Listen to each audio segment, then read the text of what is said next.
Good morning to all of you. तो पिछली classes में हमने राज्यपाल से रिलेटेड जितने भी आर्टिकल्स थे उसको हमने एक ट्रिक के माध्यम से पूरी तरीके से समझ लिया था और सीख लिया था चीजों को। और आज हम उसके आगे के आर्टिकल्स को जानेंगे और समझेंगे। तो आइए स्टार्ट करते हैं। आर्टिकल नंबर 160 में क्या बताया गया है इसको जानते हैं।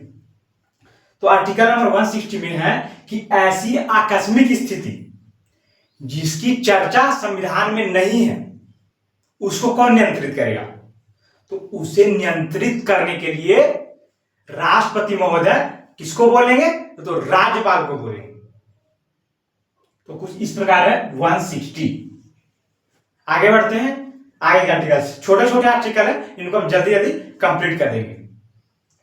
आर्टिकल नंबर 161 तो इसमें है कि राज्यपाल को क्षमादान की शक्तियां दी गई है।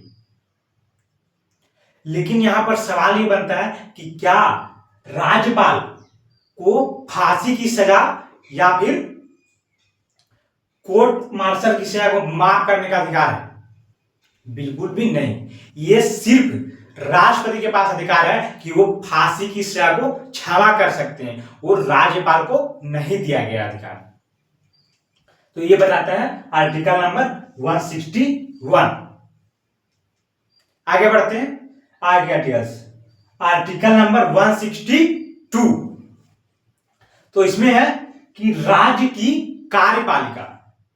तो राज्य की कार्यपालिका को विस्तार करने का काम कौन करेंगे तो राज्यपाल करेंगे। हमने भाग नंबर 5 संघ में क्या पढ़ा था कि केंद्र में जो कार्यपालिका होती थी उसको विस्तार कौन करते थे राष्ट्रपति। ठीक वही उसी प्रकार से यहां पर राज्य की कार्यपालिका का विस्तार कौन करेंगे तो राज्यपाल करेंगे।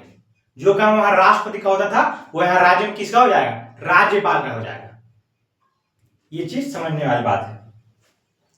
तो यही चीज है आर्टिकल नंबर 162। आगे बढ़ते हैं आर्टिकल नंबर 163। तो 163 में क्या है कि राज्यपाल को सलाह एवं सुझाव देने के लिए कौन होंगे तो एक मंत्री परिषद का गठन किया जाएगा जिसके अध्यक्ष कौन होंगे तो सीएम होंगे।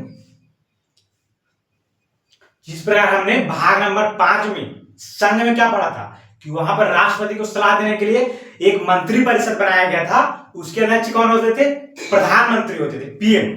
लेकिन ठीक उसी प्रकार राज्यपाल के लिए यहां पर एक मंत्री परिषद बनाया जाएगा जिसके अध्यक्ष होंगे सीएम। उसी प्रकार से यह चीजें तो यही चीज है आर्टिकल नंबर 163। आगे बढ़ते हैं आर्टिकल नंबर 164। आर्टिकल नंबर 164 में क्या बताया गया है कि मुख्यमंत्री की सलाह पर राज्यपाल क्या करते हैं अन्य मंत्रियों की नियुक्ति करते हैं। और वहां पर राष्ट्रपति प्रधानमंत्री की सलाह पर राष्ट्रपति अन्य मंत्रियों की नियुक्ति करते थे। तो वही चीज यहां पर आर्टिकल नंबर 164 में बताया गया है। और आगे पढ़ते हैं कि मुख्यमंत्री के पास क्या क्या शक्तियां दी गई है उसको हम अभी जानते हैं कि मुख्यमंत्री के पास क्या क्या शक्तियां हैं।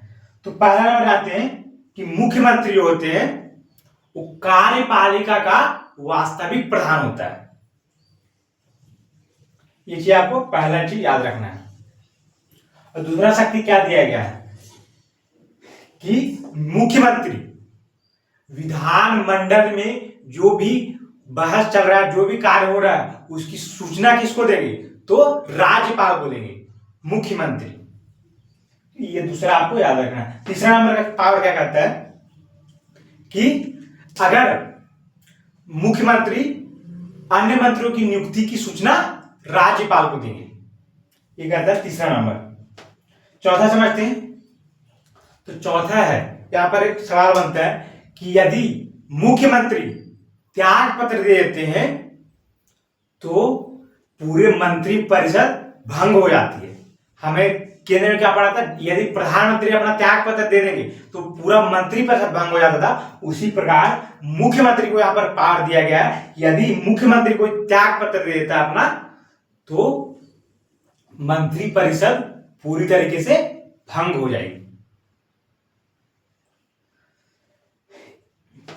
और मंत्रिपरिषद को जो जितने भी हमारे मंत्री होंगे मंत्रिपरिषद में, उसको कौन डिसाइड करते हैं? तो मुख्यमंत्री डिसाइड करते हैं। मतलब अर्थात मंत्रिपरिषद का गठन कौन करते हैं? तो सीएम करते हैं, चीफ मिनिस्टर अपने हिसाब से मंत्रिपरिषद बनाता है।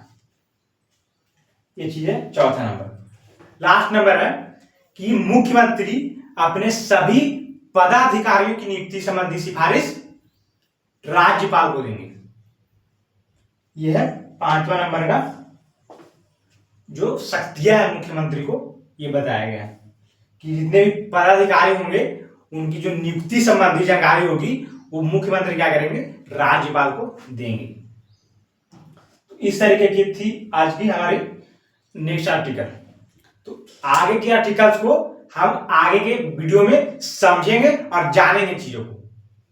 तो मिलते हैं नेक्स्ट वीडियो में। आज के लिए इतना ही, धन्यवाद। आप नोट्स बना लेंगे।